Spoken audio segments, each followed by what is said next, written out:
আসসালামু আলাইকুম, শুভরাত্রি। আমাকে যারা ক্লাসে যুক্ত হয়েছেন একটু জানাবেন আমার সাউন্ড ক্লিয়ারলি শোনা যাচ্ছে কিনা এবং স্ক্রিন ক্লিয়ারলি দেখা যাচ্ছে কিনা। আমরা 8:35-এ ক্লাস শুরু করব, 5 মিনিট পরে।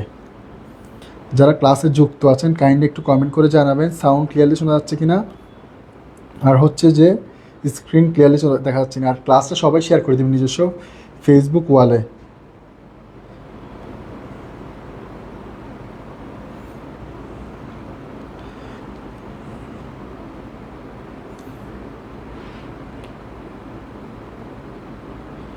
নিজস্ব ফেসবুক ওয়ালে সবাই শেয়ার করে দিবেন একটু।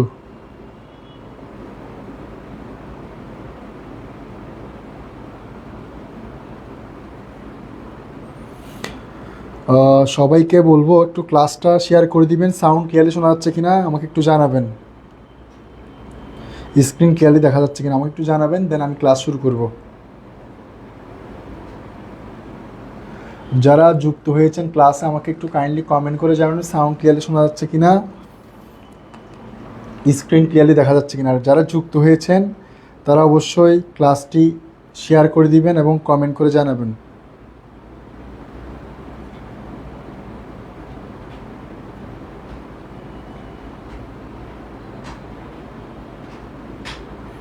যারা যুক্ত হয়েছেন কাইন্ডলি একটু কমেন্ট করে জানাবেন সাউন্ড ক্লিয়ারলি শোনা যাচ্ছে কিনা আর স্ক্রিন ক্লিয়ারলি দেখা যাচ্ছে কিনা।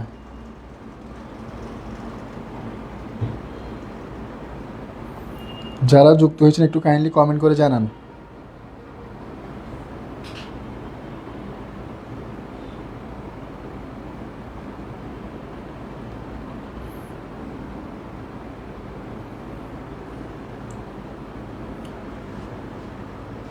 আমরা 8:35-এ ক্লাস শুরু করব। যারা যুক্ত হয়েছেন একটু কমেন্ট করে জানান সাউন্ড ক্লিয়ারলি শোনা যাচ্ছে কিনা।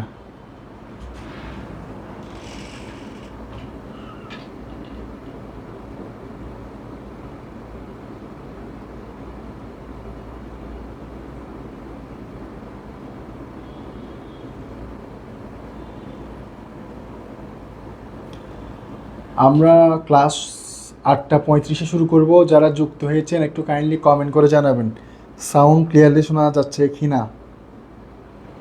আর ক্লাসটা শেয়ার করে দিবেন সবাই বেশি বেশি করে, যাতে অন্যরা ক্লাসটা করতে পারে। আজকের খুবই গুরুত্বপূর্ণ একটা ক্লাস। এই বছর বলেন সামনের বছর অর্থাৎ 26 এবং 27 পরীক্ষার্থীদের জন্য খুবই একটা গুরুত্বপূর্ণ অধ্যায়ের গুরুত্বপূর্ণ একটা টপিকস হচ্ছে যে ওমর রাদিয়াল্লাহু। এই ওমর রাদিয়াল্লাহু থেকে বিগত সালেও প্রশ্ন আসছে, এবছর প্রশ্ন আসবে, যার কারণে খুবই একটা গুরুত্বপূর্ণ টপিকস বিদায় আমি আপনাদেরকে বলবো যে একটু ক্লাসটা শেয়ার করে দেন যাতে অন্যরা ক্লাসটা করতে পারে। পাশাপাশি আমাকে একটু কমেন্ট করে জানাবেন আমার সাউন্ড ক্লিয়ারলি শোনা যাচ্ছে কিনা, দেন আমি ক্লাস শুরু করব আর 1 মিনিট পরে। আমাকে একটু কাইন্ডলি কমেন্ট করে জানাবেন আমার সাউন্ড ক্লিয়ারলি শোনা যাচ্ছে কিনা, দেন আমি ক্লাস শুরু করব। কাইন্ডলি একটু কমেন্ট করে জানান আমার সাউন্ড ক্লিয়ারলি শোনা যাচ্ছে কিনা, দেন আমি ক্লাস শুরু করবো। আর ক্লাসে সবাই একটু শেয়ার করে দিবেন নিজস্ব ওয়ালে অথবা ফ্রেন্ডদেরকে মেনশন করে দিবেন এবং বিভিন্ন ফ্রেন্ডস বা কলেজ বা বিভিন্ন গ্রুপে শেয়ার করে দিবেন যাতে অন্যরা ক্লাসটা করতে পারে।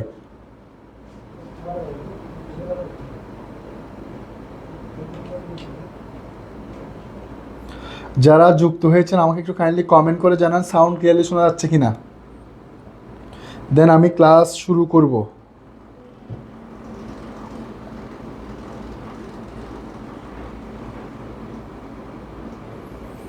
একটু কাইন্ডলি কমেন্ট করে জানান সাউন্ড ক্লিয়ারলি শোনা যাচ্ছে কিনা, আর ক্লাসটা একটু সবাই শেয়ার করে দিবেন।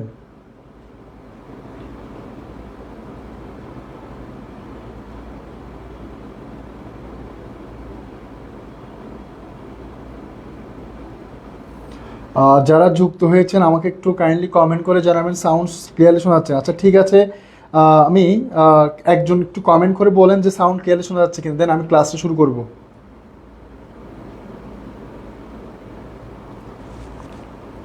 আমার সাউন্ড কি ক্লিয়ারলি শোনা যাচ্ছে? একটু কাইন্ডলি কমেন্ট করে বলেন যারা যুক্ত হয়েছেন, আর ক্লাসটা একটু শেয়ার করে দেন।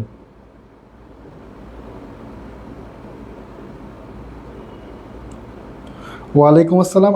আমাকে একটু বলবেন সাউন্ড ক্লিয়ারলি শোনা যাচ্ছে কিনা, দেন আমি ক্লাসটা শুরু করব।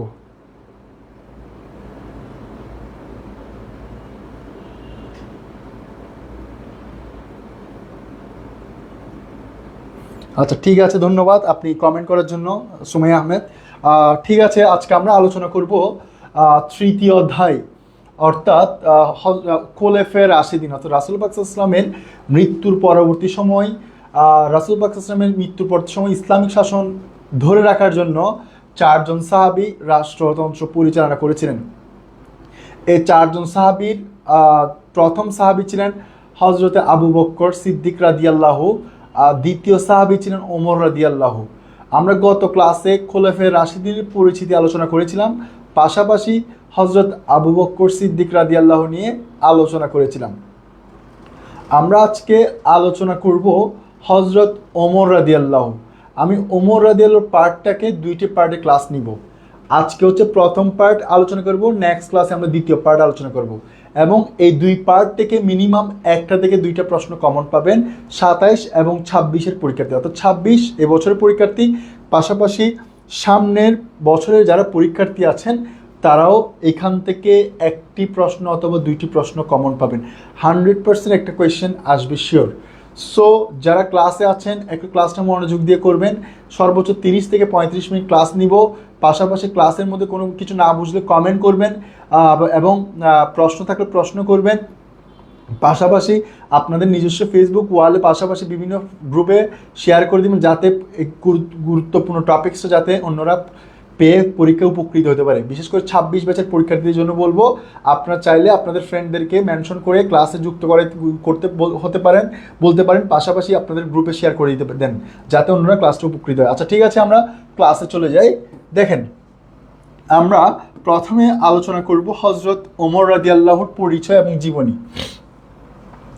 হযরত ওমর রাদিয়াল্লাহু মানে উনি কিভাবে, ওনার পরিচয় কিভাবে জন্মগ্রহণ করছে, কোন গুচ্ছে জন্মগ্রহণ করছে সেটা নিয়ে আলোচনা। যেমন হযরত ওমর রাদিয়াল্লাহু 583 খ্রিস্টাব্দে কুরাইশ বংশের আদিয়া শাখায় জন্মগ্রহণ করেন।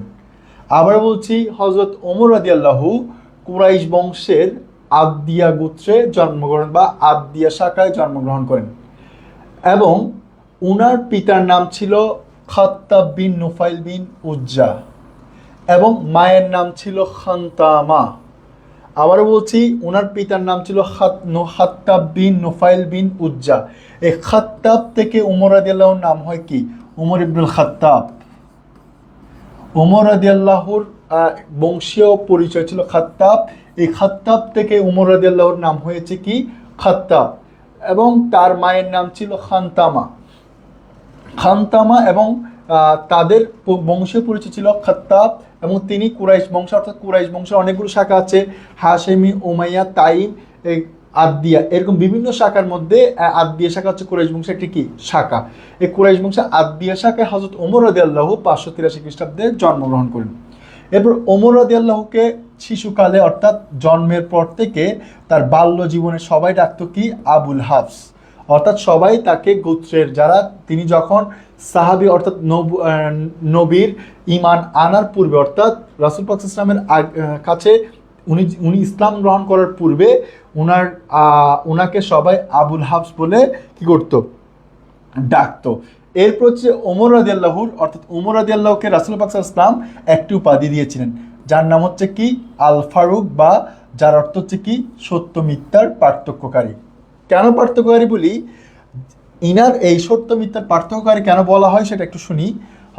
ওনার রাসূল পাক সাল্লাল্লাহু আলাইহি ওয়াসাল্লাম যখন মদিনায় ইসলাম প্রচার করতেছে, তখন ওনার বোন ফাতেমা এবং ভগ্নিপতি সাইদ দুইজনেই রাসূল পাক সাল্লাল্লাহু আলাইহি ওয়াসাল্লামের কাছে ইসলাম ধর্ম গ্রহণ করেন। ইসলাম ধর্ম গ্রহণ করার পর তারা তাদের নিজস্ব বাসগৃহে পবিত্র কালামুল্লাহ শরীফ পাঠ করছিলেন, অর্থাৎ কি? পবিত্র কালামুল্লাহ শরীফ মানে পবিত্র আল কোরআন পাঠ করছিলেন। তখন প্রতিমধ্যেই তাদের ঘরে ওমর রাদিয়াল্লাহু প্রবেশ করেছিলেন।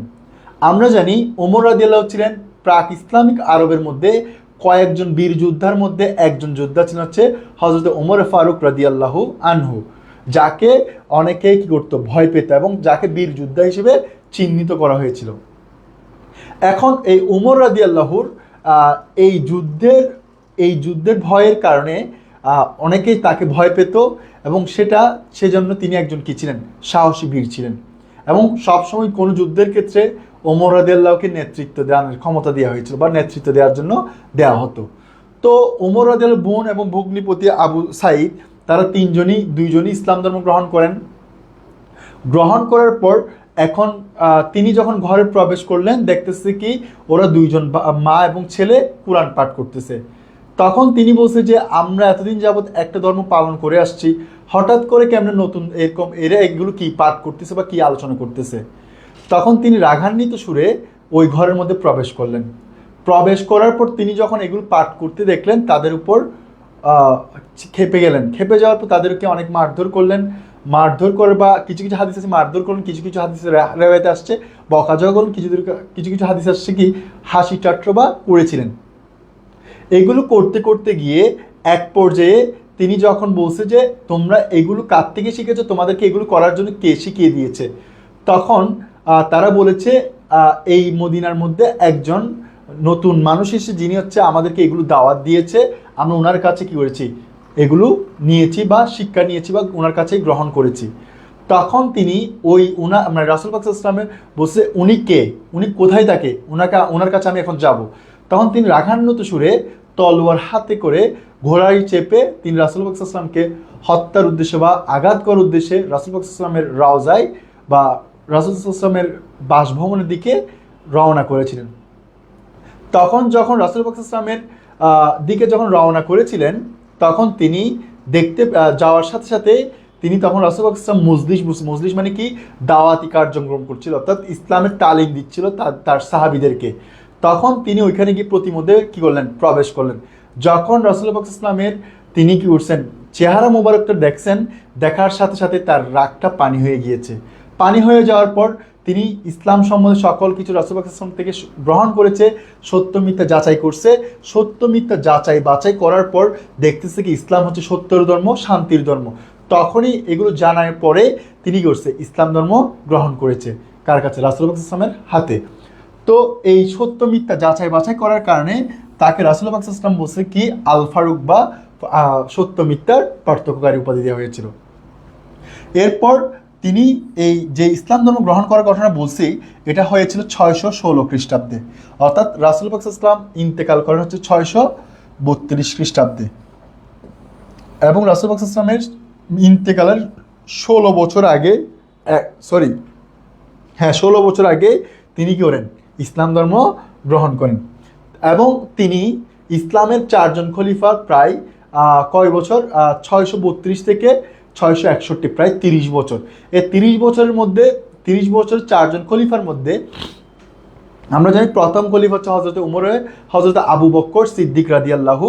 এরপর আবু বকরের ইন্তেকালের পূর্বে আবু বকর রাদিয়াল্লাহু পরবর্তী খলিফা নির্বাচন নিয়ে একটি করেন মজলিস বা আসর করেন।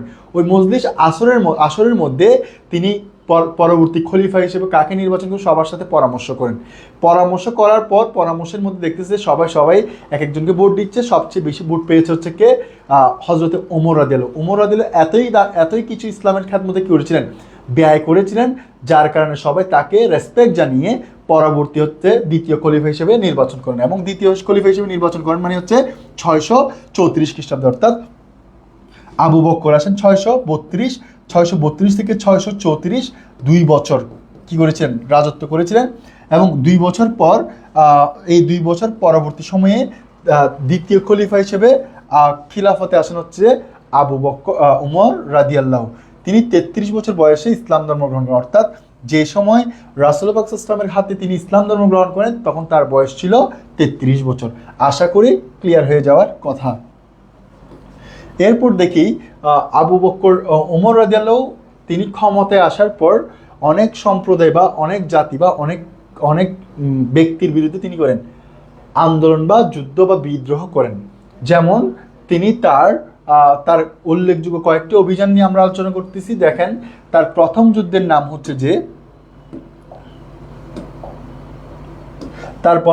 নাম হচ্ছে বেবিলনের যুদ্ধ। অর্থাৎ বেবিলন হচ্ছে যে আমরা জানি প্রথম অধ্যায়ের ব্যাবিলনীয় সভ্যতা বা হিব্রু সভ্যতা আমরা পড়ছিলাম। এই হিব্রু বা বেবিলনিয়ন যে হিব্রু সভ্যতা যেখানে গঠিত সেটার নাম হচ্ছে বেবিলন। এই বেবিলনের জাতির বিরুদ্ধে হযরত ওমর রাদিয়াল্লাহু তিনি করেন যুদ্ধ বা অভিযান পরিচালনা করেন, যেটা হচ্ছে 634, অর্থাৎ তাকে যখন খলিফা হিসেবে মানতে চায় নাই, স্বীকৃতি দেয় নাই, তাদেরকে তার স্বীকৃতি দেওয়ার জন্য বা তার প্রতি একটা তার বিরুদ্ধে যখন পদক্ষেপ নিচ্ছে, তিনি তাদেরকে দমন করার জন্য 637 খ্রিস্টাব্দে কি করেন, যুদ্ধ পরিচালনা করেন।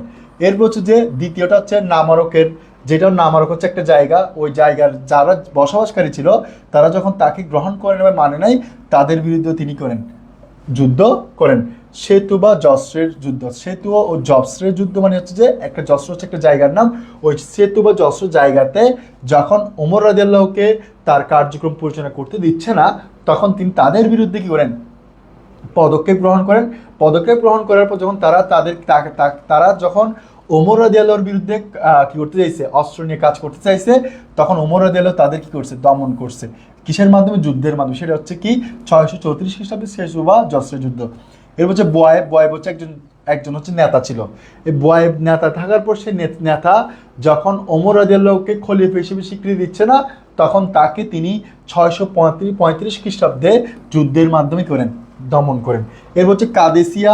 কাদেসিয়া হচ্ছে একটা জায়গা, সেই জায়গার যারা বসবাসকারী ছিল বা শাসক ছিল, তারা কি করে নাই, ওমর রাদিয়াল্লাহুকে খলিফা হিসেবে স্বীকৃতি দেয় নাই, তখন তাদেরকেও তিনি 634 খ্রিস্টাব্দে কি করেন,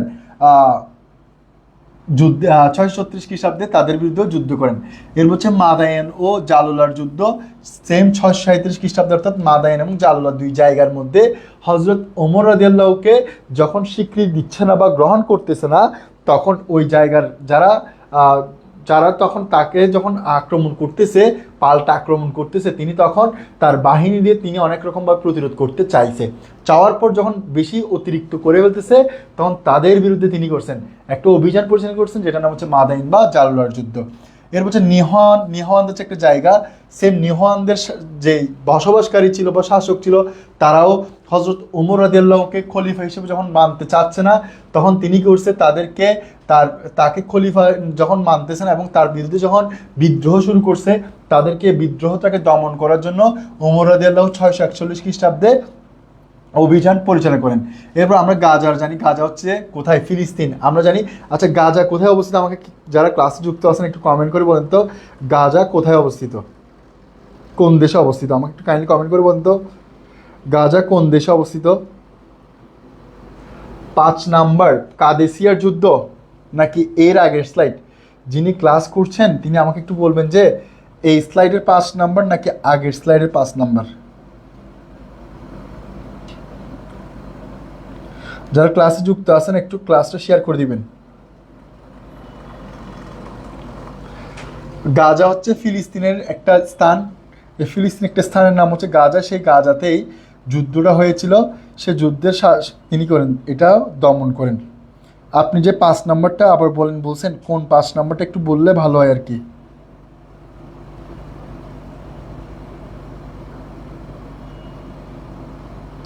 যারা ক্লাসে যুক্ত আছেন একটু ক্লাসে শেয়ার করে দিবেন। এরপর হচ্ছে যে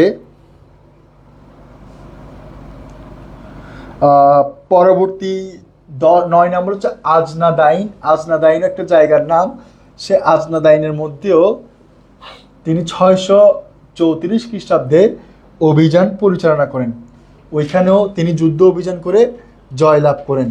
এরপর হচ্ছে দামেস্ক শহরও যুদ্ধ অভিযান করেন 635 খ্রিস্টাব্দে। হিমস নামক একটা জায়গাও তিনি দখল করেন 635 খ্রিস্টাব্দে। প্যালেস্টাইনও হচ্ছে ওই ফিলিস্তিনকে প্যালেস্টাইন বলতে, সেই প্যালেস্টাইনকেও তিনি যুদ্ধ অভিযান করে পরিচালনা করেন। আচ্ছা, এখন পড়াইছি সেটার 5 নাম্বার মানে কাদেসিয়ার যুদ্ধ। কাদেসিয়ার যুদ্ধ হচ্ছে, আমি একটু আগে বলছিলাম কাদেসিয়া একটা জায়গা, সেই জায়গার যখন জাতিরা যখন তার বিরুদ্ধে বা শাসকরা যখন তার বিরুদ্ধে বিদ্রোহ করছে, বিদ্রোহটাকে তিনি দমন করার জন্য মূলত হচ্ছে তারা কি করছে, তাদের বিরুদ্ধে তিনি যুদ্ধ অভিযান পরিচালনা করছে। কারণ দেখেন, আপনি যখন আমার উপর আক্রমণ করবে, আমি কি বসে থাকবো না, তখন আমি কি করব, আমাকে নিজেকে প্রতিরোধ করার জন্য আমি যথাযথ ব্যবস্থা গ্রহণ করব। প্রয়োজন আমি প্রথমে হচ্ছে শান্তশিষ্ট থাকবো, যখন আমার উপর বেশি চওড়া হবেন তখন আমিও কি হব, চওড়া হব। তো সেম টু সেম এখানেও কাদেসিয়ার যারা জাতি ছিল, তারা যখন ওমর রাদিয়াল্লাহুকে বিরুদ্ধে যখন অস্ত্র নিছে বা বিদ্রোহ শুরু করছে বা যুদ্ধ অভিযান শুরু করছে, তখন ওমর রাদিয়াল্লাহু তাদেরকে দমন করার জন্য মূলত হচ্ছে কি করছে, এই অভিযানটা পরিচালনা করছে। কোন অভিযান? এই মাদাইন বা জালুলা কাদেসিয়ার যুদ্ধটা পরিচালনা করছে। আশা করি ক্লিয়ার হয়ে যাওয়ার কথা। এরপর হচ্ছে যে আমি কোথায় বলছি, প্যালেস্টাইন। প্যালেস্টাইন হচ্ছে ফিলিস্তিন। ফিলিস্তিনও তিনি দখল করেন, সেটাও 637 জাজিয়া বিজয়, সেটাও 638 খ্রিস্টাব্দে জাজিয়া নামক স্থানটা তিনি দখল করেন।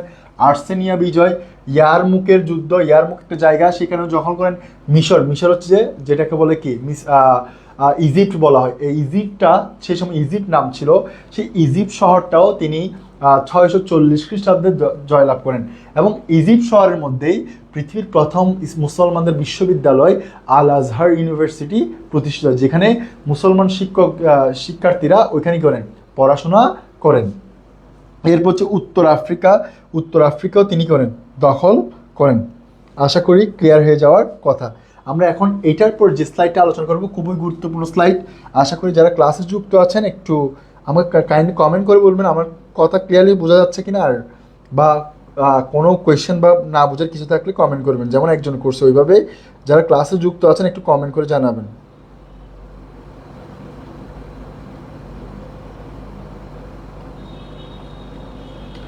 যারা ক্লাসে যুক্ত আছেন একটু কাইন্ডলি কমেন্ট করে জানান আমার ক্লিয়ারলি শোনা যাচ্ছে কিনা।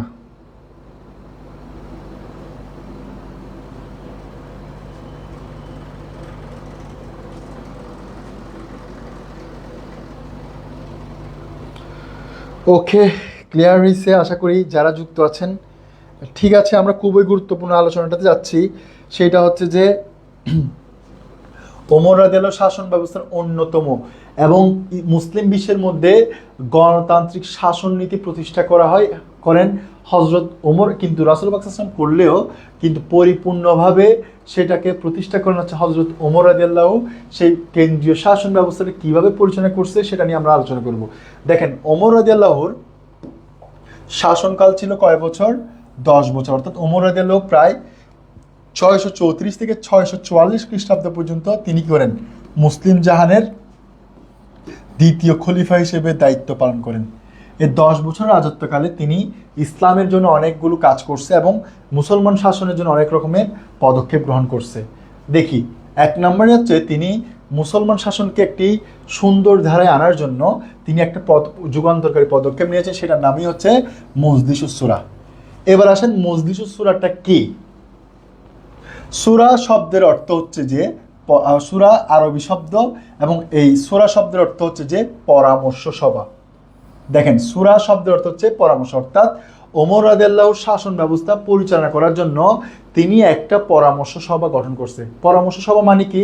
অর্থাৎ তিনি কিভাবে কাজটা করবে, তিনি কোন খাতে কিভাবে কাজ পরিচালনা করবে এবং কোন খাতে কীরকম অর্থ ব্যয় করবে, এই সকল কিছু তিনি একটা জায়গায় নিয়ে এবং কিছু মানুষকে নিয়ে তিনি করবেন, পরামর্শ করবেন যে কোনটা ভালো কোনটা খারাপ সেটা যাচাই বাছাই করার জন্য তিনি এককভাবে ডিসিশন না নিয়ে কিছু মানুষের পরামর্শ নিয়ে তিনি কার্যটা সম্পাদন করার জন্য যে বিভাগটা প্রতিষ্ঠা করেছেন সেই বিভাগের নামই হচ্ছে যে মজলিসুস সূরা। অর্থাৎ যেখান থেকে ওমর রাদিয়াল্লাহু পরামর্শ করে আলোচনা করে সকল কিছু কী করতেন? পরিচালনা করতেন। এর হচ্ছে ওমর রাদিয়াল্লাহুর রাষ্ট্রকে পরিচালনা করার জন্য যে পরিষদ গঠন করা হয় তাকে মজলিসুস সূরা বলা হয়। অর্থাৎ এই মজলিসুস সূরা থেকে পরামর্শ নিয়ে ওমর রাদিয়াল্লাহু তিনি মুসলিম জাহানের সমগ্র রাষ্ট্রগুলো বা সমগ্র অঞ্চল তিনি পরিচালনা করেছেন, যার কারণে এই মুসলিম শাসনগুলো পরিচালনা করার জন্য যে পরিষদ বা যে পরামর্শ সভা গঠন করেছিলেন তাকেই মজলিসুস সূরা বলা হয়। এরপর দেখেন, মজলিসুস সূরা যেটা গঠন করছে সে মজলিসুস সূরাকে 2 ভাগে ভাগ করা হয়। অর্থাৎ মজলিসুস সূরাকে তিনি 2 ভাগে ভাগ করেছেন। একটা হচ্ছে মজলিসে আল খাস আর একটা হচ্ছে মজলিসে আল আম। এখন আসেন, মজলিসে আল খাস মজলিসে আল আম কি?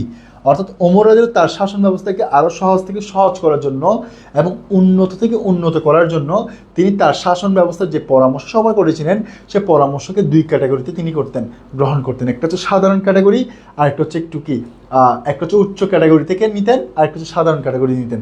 এখন সে সাধারণ ক্যাটাগরিতে কে বা কীরকম আর উচ্চ ক্যাটাগরিটা কে বা কীরকম সেটা নিয়ে আমরা এখন আলোচনা করব। আশা করি এতটুকু পর্যন্ত ক্লিয়ার হয়ে যাওয়ার কথা।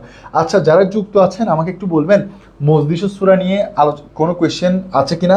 আশা করি আপনাদের একটা কথা বলে রাখি, যারা পরীক্ষার্থী আছেন তাদের জন্য খুবই গুরুত্বপূর্ণ, সেটা হচ্ছে খ এবং খতে প্রশ্ন আসতে পারে, পাশাপাশি এমসিকিউ প্রশ্ন আসতে পারে এই টপিক্সটা দেখে। কেননা খ নাম্বারে আসতে পারে যে মজলিসুস সূরা কাকে বলে, আর কতেও আসতে পারে এমসিকিউ বা কতে আসতে পারে মজলিসুস সূরা অর্থ কী। এরপর খতে আসতে পারে মজলিসুস সূরা যে দুই ভাগে ভাগ করা হয়েছে সেগুলো বলতে মজলিসুস সূরা বলতে কি বোঝায়, খতে আসতে পারে। আর মজলিসুস সূরাকে কয় ভাগে ভাগ করে এইগুলো হচ্ছে এমসিকিউতে আসতে পারে। তো যার কারণে আমি এটাকে 3 স্টার দিয়ে রাখি, খুবই গুরুত্বপূর্ণ একটা টপিকস এই মজলিসুস সূরা টপিক্সটা, যার কারণে এখান থেকে ক খ প্রশ্ন আসার সম্ভাবনা 99%।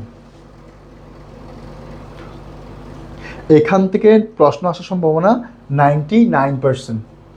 সো ক্লাস একটু যারা যুক্ত আছেন অবশ্যই যেটাতে প্রবলেম আছে একটু কাইন্ডলি জানাবেন। আশা করি মজলিসুস সূরা নিয়ে কারো কোনো প্রশ্ন আসার কথা না। মজলিসুস সূরা হচ্ছে পরামর্শ সভা, যেখান থেকে ওমর রাদিয়াল্লাহু পরামর্শ নিয়ে রাষ্ট্রের সকল কার্যাদি বা সকল কিছু করতেন, সম্পাদন করতেন, সেটাকে বলা হয় কি মজলিসুস সূরা।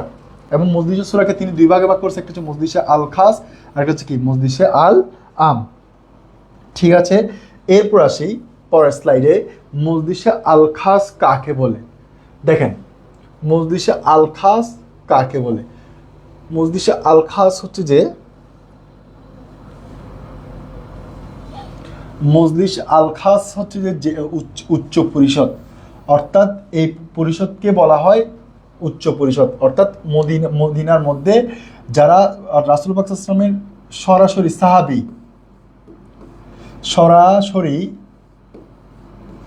সাহাবী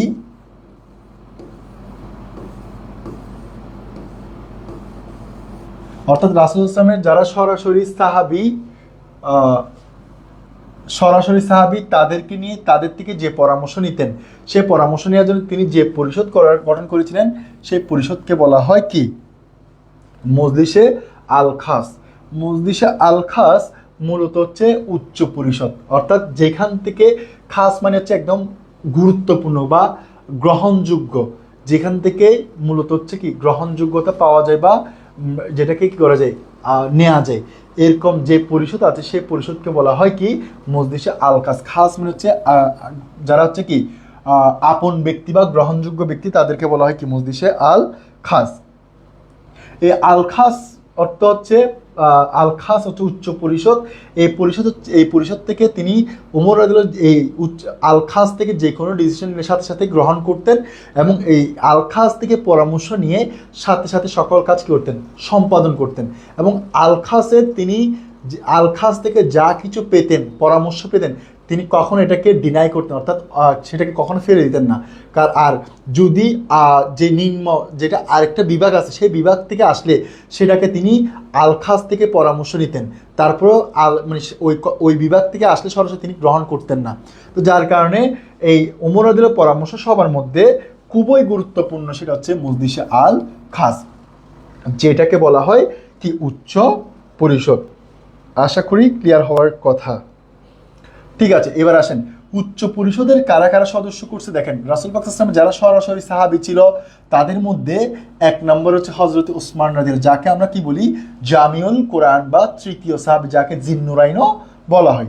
এরপর হচ্ছে 2 নম্বর হচ্ছে হযরত আলী রাদিয়াল্লাহু, যাকে কি বলা হয়, যাকে ওমর রাদিয়াল্লাহু আলী রাদিয়াল্লাহু পরবর্তী খলিফা হচ্ছে কি হযরতে আলী রাদিয়াল্লাহু। আলী রাদিয়াল্লাহু হচ্ছে যে রাসূল পাক সাল্লাল্লাহু আলাইহি ওয়াসাল্লামের মেয়ের জামাই এবং কি রাসূল পাক সাল্লাল্লাহু আলাইহি ওয়াসাল্লামের কি বলে যে রাসূল পাক সাল্লাল্লাহু আলাইহি ওয়াসাল্লামের চাচাতো ভাই, অর্থাৎ রাসূল পাক সাল্লাল্লাহু আলাইহি ওয়াসাল্লামের আপন চাচাতো ভাই, পাশাপাশি রাসূল পাক সাল্লাল্লাহু আলাইহি ওয়াসাল্লামের কি মেয়ের জামাই। তো এই এবং আল্লাহ রাসূল সাল্লাল্লাহু আলাইহি ওয়াসাল্লাম একটা কথা বলছে, আমি যেই জ্ঞানের শহর সেই জ্ঞানের দরজা হচ্ছে কি হযরতে আলী রাদিয়াল্লাহু। এবং তার সাহসিকতা দেখে রাসূল পাক সাল্লাল্লাহু আলাইহি ওয়াসাল্লাম তাকে কি দিয়েছিলেন, সাইফুল্লাহ উপাধি দিয়েছে। সাইফুল্লাহ হচ্ছে কি আল্লাহর সিংহ, সরি আসাদুল্লাহ শব্দের অর্থ হচ্ছে কি আল্লাহর সিংহ। সাইফুল্লাহ হচ্ছে কার উপাধি, খালিদ বিন ওয়ালিদ, যার অর্থ হচ্ছে কি আল্লাহর তরবারি। তাহলে আসাদুল্লাহ হচ্ছে কি আল্লাহর সিংহ হচ্ছে কার উপাধি? হজরত আলীর উপাধি। এরপর তৃতীয় খলিফা হচ্ছে হজরতে তালহা রাদিয়াল্লাহু, তিনিও হচ্ছে রাসূল পাক সাল্লাল্লাহু আলাইহি ওয়াসাল্লাম সরাসরি সাহাবী ছিলেন, হজরত জুবাইর রাদিয়াল্লাহু। এরপর হচ্ছে পঞ্চমের মধ্যে ছিলেন হচ্ছে আব্দুর রহমান বিন আউফ রাদিয়াল্লাহু। অর্থাৎ যারা হচ্ছে রাসূল পাক সাল্লাল্লাহু আলাইহি ওয়াসাল্লামের সরাসরি সাহাবী ছিলেন, তাদেরকে নিয়ে যে পরামর্শ পরিষদ করেছিলেন, যেখান থেকে সব সময় পরামর্শ গ্রহণ করতেন, যেখানে যেখান থেকে পরামর্শে তিনি সকল কাজ সম্পাদন করতেন সরাসরি, সেটাকে বলা হয় মজলিসে আল খাস বা উচ্চ কক্ষ বা উচ্চ পরিষদ। এরপর দ্বিতীয় নাম্বার, এটা নিয়ে কারো কোনো কোয়েশ্চেন আছে কিনা আমাকে বলেন। আশা করি ক্লিয়ার হয়ে যাওয়ার কথা।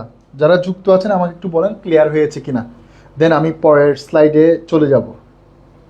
আর যারা যুক্ত আছেন একটু ক্লাসে শেয়ার করে দিবেন, কারণ ক্লাসটা শেয়ার করলে অন্যরা পাবে, কারণ এইগুলো হচ্ছে খুবই গুরুত্বপূর্ণ। আমি একটু আগে বলেছিলাম এইগুলো থেকে প্রশ্ন আসবে শিওর, 100% প্রশ্ন আসবে, এইচএসসিতে প্রশ্ন আসবে শিওর। ওমর রাদিয়াল্লাহু থেকে একটা পাবেন যে 100 ড্যাম শিওর।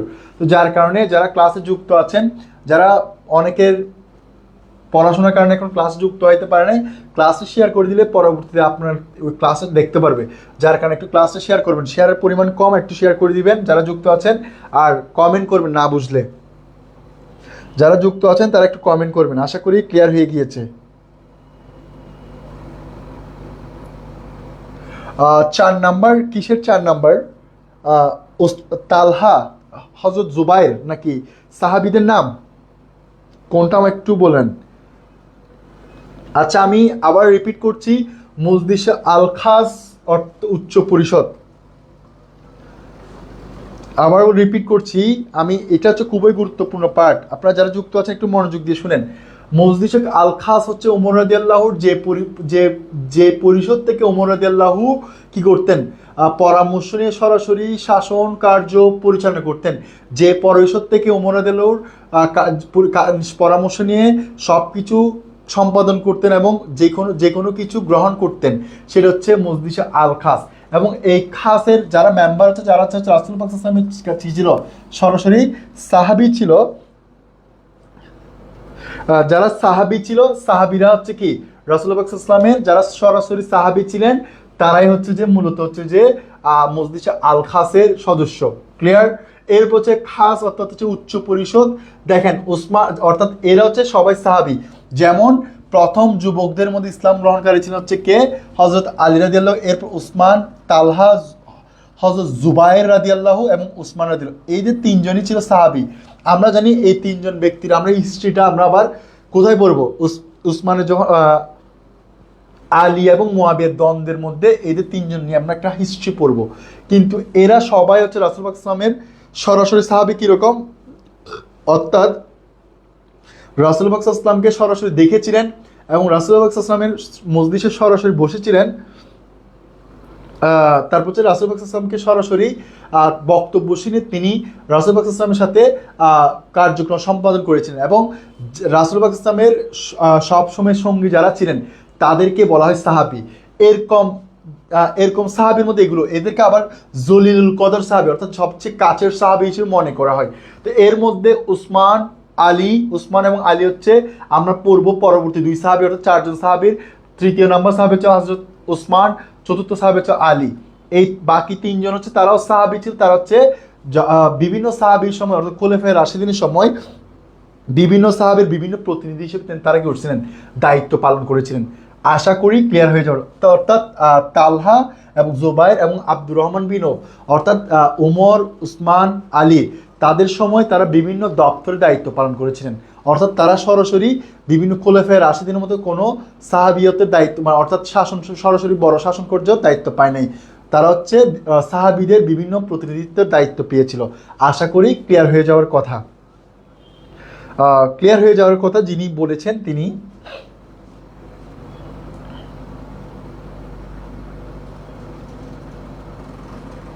যিনি কমেন্ট করেছেন, আশা করি ক্লিয়ার হয়ে যাওয়ার কথা। একটু কমেন্ট করে জানেন ক্লিয়ার হয়েছে কিনা।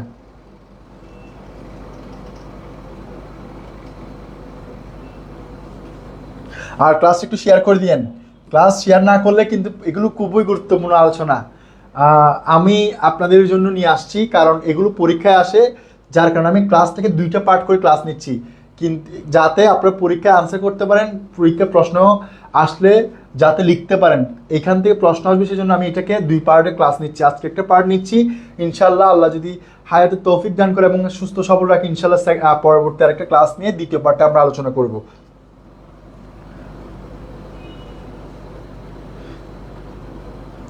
ধন্যবাদ, ক্লিয়ার হয়েছে জান্নাতুল নাইম, ধন্যবাদ আপনি যে কমেন্টটা করছেন। এবং যিনি শায়লা ইয়াসমিন বলছেন 4 নাম্বারটা, আপনারা একটু কমেন্ট করে বলিয়েন ক্লিয়ার হয়েছে কিনা। আমরা তাহলে পরবর্তী পরের স্লাইডে আলোচনায় চলে আসছি। মজলিসে আল আম, মজলিসে আল আম অর্থাৎ মদিনার সাধারণ গণ্যমান্য ব্যক্তিদের নিয়ে যে পরিষদ গঠন করা হয়, এবং মজলিসে আল আমের সদস্য ছিলেন প্রাদেশিক শাসক, মদিনার গণ্যমান্য ব্যক্তি। আবার দেখেন, মজলিসে আল আম অর্থ হচ্ছে যে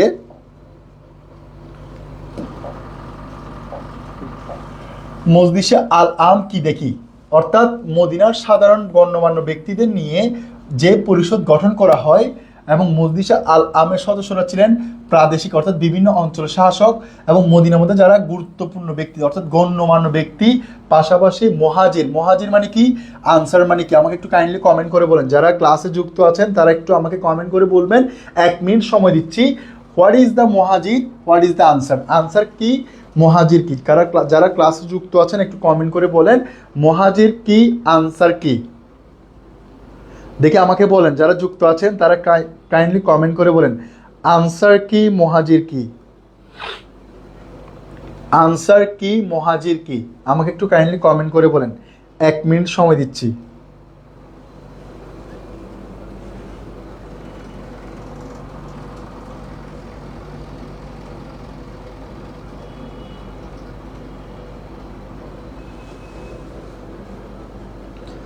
যারা যুক্ত আছেন একটু কাইন্ডলি কমেন্ট করে জানান যে আনসার কি, মুহাজির কি।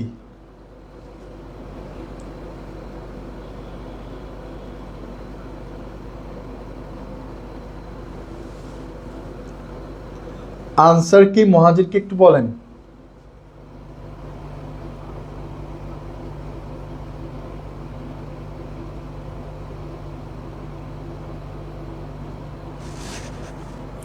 আচ্ছা, যারা হচ্ছে রাসূলুল্লাহ সাল্লাল্লাহু আলাইহি ওয়াসাল্লামের সাথে কোথায় গিয়েছিলেন, মদিনায় গিয়েছিলেন, তাদেরকে বলে কি, মুহাজির। আর যারা রাসূলুল্লাহ সাল্লাল্লাহু আলাইহি ওয়াসাল্লামকে মদিনায় আশ্রয় দিয়েছিলেন তাদেরকে বলা হয় কি, আনসার।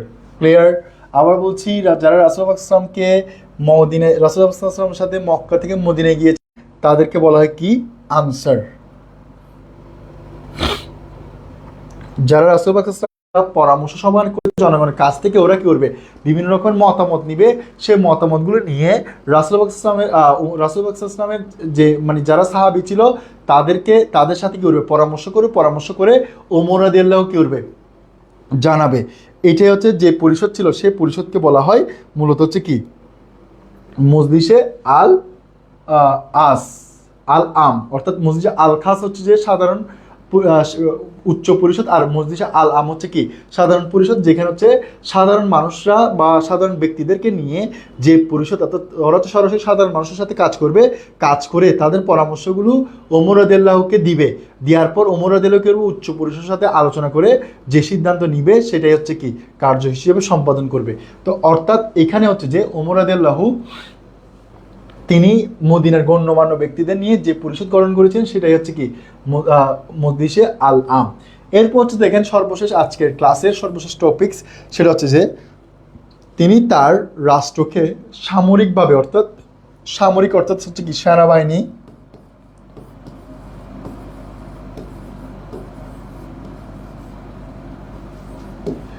নৌবাহিনী,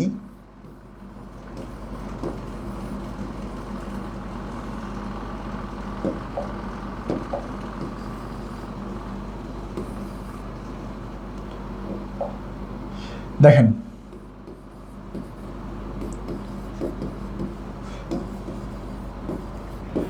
অর্থাৎ এই পুলিশ, সেনাবাহিনী, নৌবাহিনী দিয়ে নৌবাহিনীর সামরিক শক্তি দিয়ে তিনি যখন সামরিকভাবে তিনি তার রাষ্ট্রগুলোকে ভাগ করেছিলেন সামরিকভাবে, তখন সেই সামরিকভাবে যে রাষ্ট্রগুলো ভাগ করেছেন সেই রাষ্ট্রগুলোকে তিনি একটা নাম দিয়েছেন, সেটার নাম হচ্ছে কি, জুনদ বা সামরিক জেলা। অর্থাৎ তিনি তার অঞ্চলকে, অর্থাৎ তার রাষ্ট্রকে সামরিকভাবে পুলিশ, সেনাবাহিনী, নৌবাহিনী দিয়ে যেমন সামরিকভাবে তিনি করছে, তার অঞ্চলটাকে ভাগ করেছে, সে অঞ্চলের নাম দিয়েছে কি জুনত বা সামরিক জেলা। তার জুনতগুলোর মধ্যে অর্থাৎ তিনি যে অঞ্চলগুলোকে জুনত হিসেবে ভাগ করেছেন সেটার মধ্যে ছিল হচ্ছে মক্কা, মদিনা, কোফা, বসরা, ফুস্তাত, মসুর, মিশর, দামেস্ক, হিমস বা প্যালেস্টাইন। অর্থাৎ তিনি এই 9টা রাষ্ট্রকে তিনি একটা নাম দিয়েছিলেন, সেটার নাম হচ্ছে কি জুনত বা সামরিক রাষ্ট্র। এখানে হচ্ছে সামরিকভাবে তিনি করছেন রাষ্ট্রটা পরিচালনা করেছিলেন। আশা করি সবার ক্লিয়ার হয়ে যাওয়ার কথা।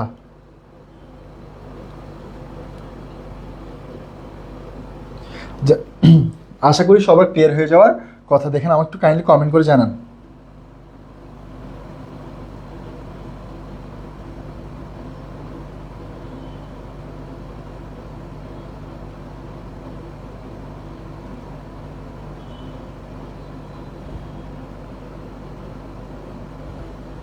কাইন্ডলি যারা যুক্ত আছেন আমাকে একটু কাইন্ডলি জানাবেন যে ক্লিয়ার হয়েছে কিনা, তাইলেই মোটামুটি আমাদের আলোচনা শেষ। যারা যুক্ত আছেন আমাকে একটু কাইন্ডলি কমেন্ট করে জানান ক্লিয়ার হয়েছে কিনা। যদি ক্লিয়ার হয়ে যায় তাহলে আমরা ক্লাস শেষ করব। দেন আর কোনো যদি প্রবলেম থাকে সেটা কমেন্ট করে জানান, প্রবলেম কোন জায়গায় আছে, আর নয়তো আমরা এখানে ক্লাসটা শেষ করতে পারবো ইনশাল্লাহ। আমাদের ক্লাস প্রায় শেষ, আর 1 থেকে 2 মিনিটের মধ্যে আমরা ক্লাস শেষ করে দিব।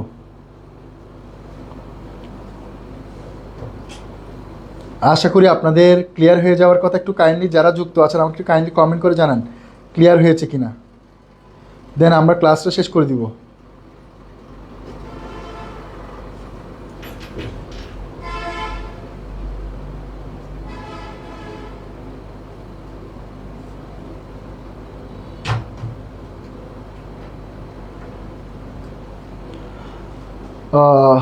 যারা যুক্ত আছেন আমাকে একটু কাইন্ডলি কমেন্ট করে জানান ক্লিয়ার হয়েছে কিনা, দেন আমরা ক্লাসটা শেষ করে দিব। যারা যুক্ত আছেন আমার ক্লাস শেষ, আমাকে একটু কাইন্ডলি কমেন্ট করে জানাবেন ক্লিয়ার হয়েছে কিনা, দেন আমি ক্লাস শেষ করব। যারা যুক্ত আছেন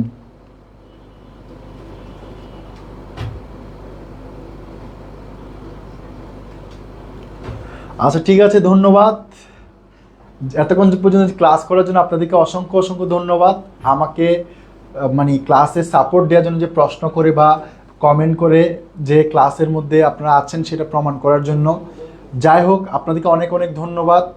এবং আজকের খুবই গুরুত্বপূর্ণ ক্লাসে আপনাদেরকে যে ক্লাসটা করছেন এবং যা যা পড়িয়েছি, যে যে যে টপিকসগুলো আলোচনা করেছি সেগুলো খুবই গুরুত্বপূর্ণ টপিকস আলোচনা করেছি, যার কারণে আপনারা একটু ভালো করে এগুলো একটু নোট আউট করে নেবেন।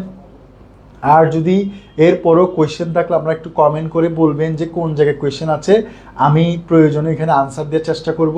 অথবা আপনারা যারা স্টুডেন্টরা যদি না বুঝে থাকেন অফিসে এসে অফিস থেকে আপনারা কী করতে পারবেন, আমার থেকে বুঝে নিতে পারবেন। আজকের জন্য সবাইকে আবারও অনেক অনেক ধন্যবাদ ক্লাস করার জন্য। সবাইকে ধন্যবাদ জানিয়ে অর্থাৎ শুভরাত্রি জানিয়ে আমি আজকের এখানে ক্লাসে শেষ করলাম। আর পাশাপাশি সবাই এসপির জন্য দোয়া করবেন, এসপি টিচার বলেন, এসপি পরিবারের জন্য দোয়া করবেন। এসপিকে এগিয়ে নিয়ে যাওয়ার জন্য আপনারা সবাই কি আসবেন, এগিয়ে আসবেন বা সাথে থাকবেন। ভালো থাকবেন, সুস্থ থাকবেন, দোয়া রাখবেন। আসসালামু আলাইকুম।